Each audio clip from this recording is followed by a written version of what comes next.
What's up?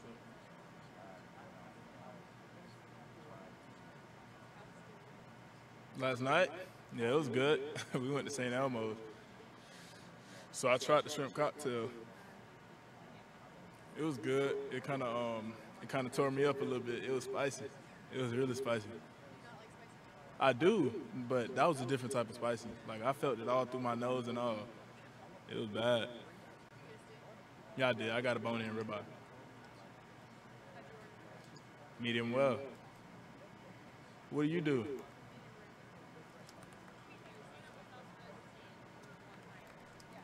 Yeah, they actually came out medium. But I wasn't tripping. Yeah, I wasn't tripping. It was good. It was good.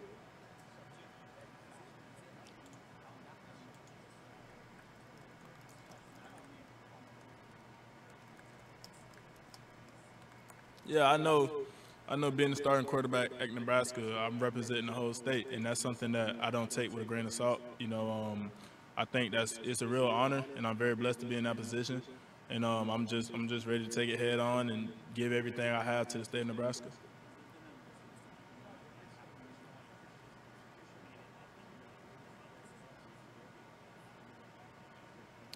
Um, I would say after the spring game, it was a lot of people like it was a lot more people that knew me than I would expect to know me. So it kind of hit me after that, and I was like, yeah, I really love this fan base, and I'm ready to give them all I got.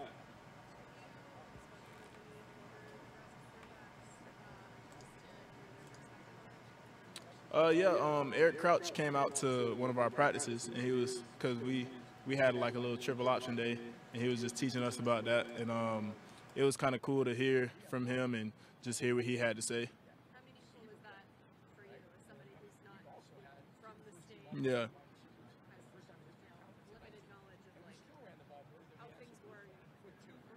Yeah, it was definitely a cool experience to meet him and talk with him. Especially him being like one of the greats at Nebraska. It was just cool to hear what he had to say and just take some information from him. Jeff, how do you balance, a QB sort of has to be a leader, but also a new guy to the roster. Like, how have you kind of worked that balance of those two things? I think it's not really something that has really affected me.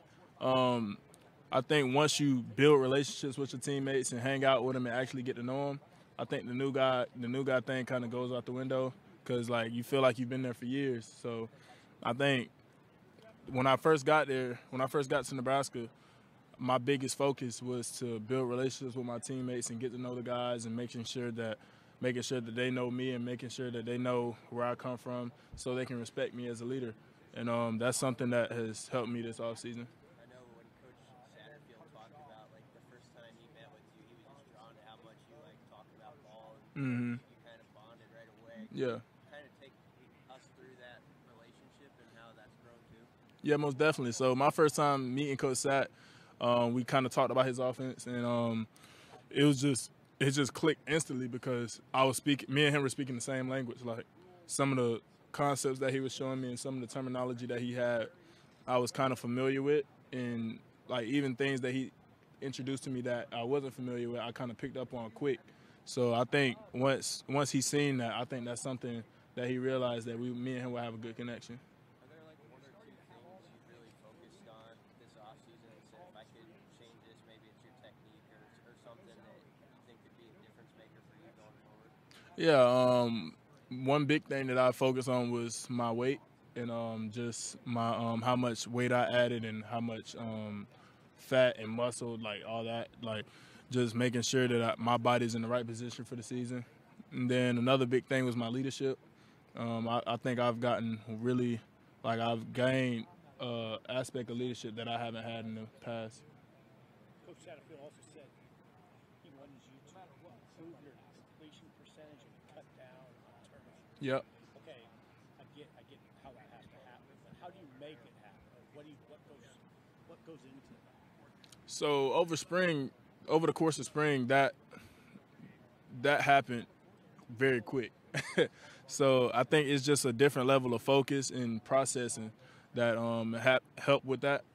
My completion percentage for spring was really good. My interception to touchdown ratio was really good.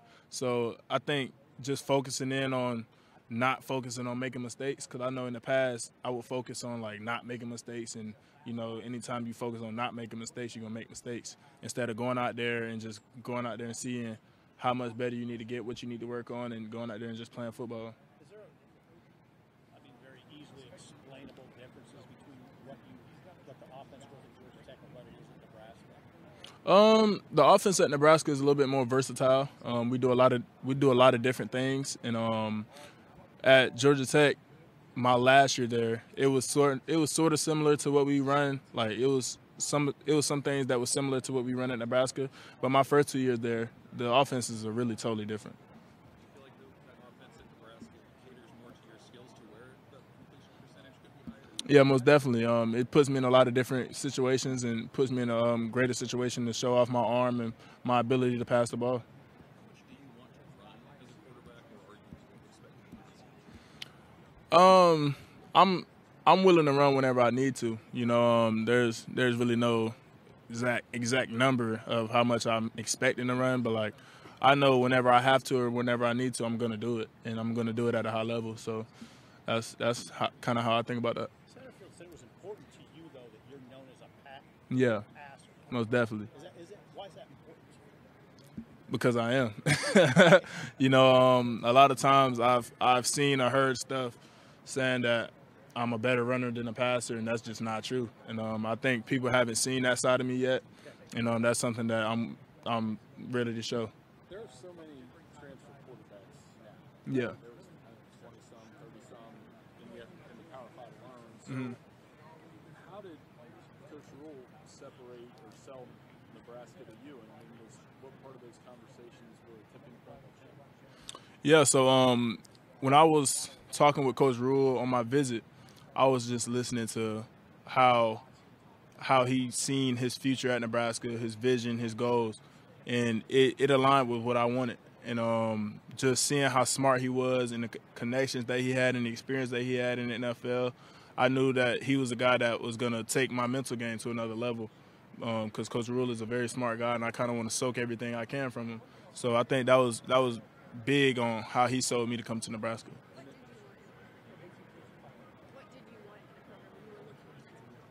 So I was looking for a program that had great opportunity, a great fan base, and I just really wanted to be in a college town and get that college experience. And I think Nebraska is everything that I wanted. What's life like in the portal? I mean, it's a little. I wouldn't say it's bad, but it's not what you want to be in. But like. It's kind of like high school recruiting all over again, just seeing where you want to go, taking visits, and talking to different schools. So are you constantly checking your computer, your phone, like waiting for or getting updates on who's trying to get a hold of you, or what's that like? Not really. I think once you get an understanding of like what schools really want you, like you kind of focus in on those schools, and you're really trying to make the best decisions between the schools. I think you might have been asked this before I got here. But what's the fishbowl at Nebraska like compared to Georgia Tech? Like the attention a player receives at Nebraska compared to Georgia Tech? I'll say it doesn't compare. And at Georgia Tech, I mean, it was probably more Georgia Bulldog fans than Yellow Jacket fans. And in Nebraska, we're the only team that they really like. So the attention that's on the Nebraska players is very high. I would say it's more attention on us than really any other college, because we're all Nebraska has. And I think that's something that I really like, because I love it, because the fans, they get to see how we operate on a daily basis. They're very supportive, and it just makes us want to go harder. What grounds you in that when fans are reaching out or there's a lot of media or whatever? What kind of centers you, keeps you doing what you want? My family. They make sure I'm level-headed. They make sure that that anything that goes like good or bad, like I got them always. So I always know that I got my family. Jeff, when you were growing up, when did you know you had a chance as a quarterback? Like, you don't have to go through your whole football story. Yeah. When did you start to sense like, oh, this is my spot? So I always wanted to play quarterback. Michael Vick was my favorite player growing up. Like that's who I wanted to be like. And so my first year playing football, I actually played like everything, like running back, D-line. I played everything as a little kid. I was like 6 years old. But my second year is really when I like actually knew I wanted to play quarterback, and I still like played all around. And I didn't really start focusing on quarterback till middle school, about my 8th grade year. And ever since then, I've been a quarterback. Was Vic always a fast first guy? Nah. Nah, he was just – I just really liked Michael Vick. That was my favorite quarterback. Jeff, what do you want the offense to be good at right away, and what do you think will take more time to come together? Right away, I want us to be a disciplined offense. I don't think we need to – we're not going to make mistakes that's going to put us in bad situations. We can't hurt ourselves. Something that I think is going to take, like, time throughout the season, it's not really much that I can say that I think will take time, because I think as an offense, the time that we've put in the offseason, the spring, going into camp, we've put in a lot. We've made a lot of strides. Do you think so? When 6 fumbles in the spring game, is that a one-off? Yeah, I don't really know.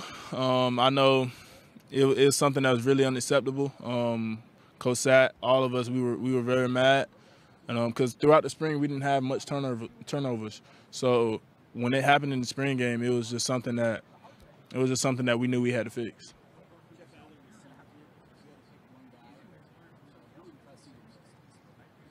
In the spring, I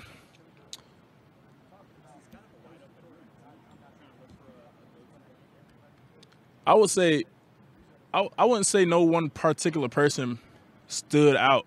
Like, I think all the guys as a whole, they took big strides throughout the spring. You know, they came together as a group. They working hard every day, and it's like a bunch of different guys started making plays out of nowhere, like just going like doing stuff that I haven't even seen before. So I love that room a lot. I think they're gonna be big for me this season. This is kind of a weird question, but as a quarterback at the college level, and we all know Matt coached in the NFL, is there something that maybe a wrinkle, even however small, that you've noticed that he brought that was like, okay, that's something an NFL quarterback could do that I could pick up on? Coach Rule has done a great job preparing me and just teaching me how to do things at a high level.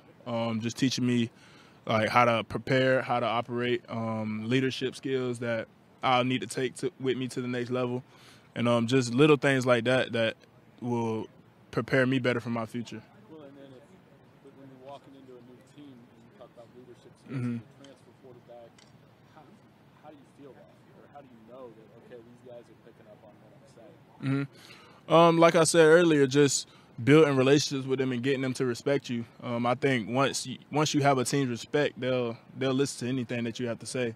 You know, and one way you get respect is by giving respect, and just building relationships with the guys, listening to what they have to say, hearing what they have to say, and just knowing them as a person, because you can't really lead anybody that you don't know. I like throwing all of them. Yeah. Yeah, I have great chemistry with my receivers. I know me and Billy, we came in together, and we've been tight since we got here. So that's my dog right there. How often are you texting guys like, let's go throw? Is there a lot of that? Yeah, we go throw every Saturday morning. We go up there, get a couple routes in. But one thing I really like is guys in the receiver room, they'll hit me up. Like, they'll text me, like, let's go throw. Like, let's go get some work in.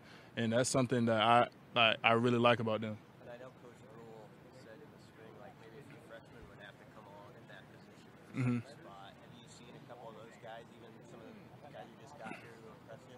Yeah, most definitely. Guys like Malachi, Jalen, they've been taking great strides, and they've been helping out all the freshmen. You know, they've been getting reps in and just learning all they can learn. Billy Camp. What's he do so well? He's just a hard-working player. He's a shifty guy. He's a guy that'll get open no matter what.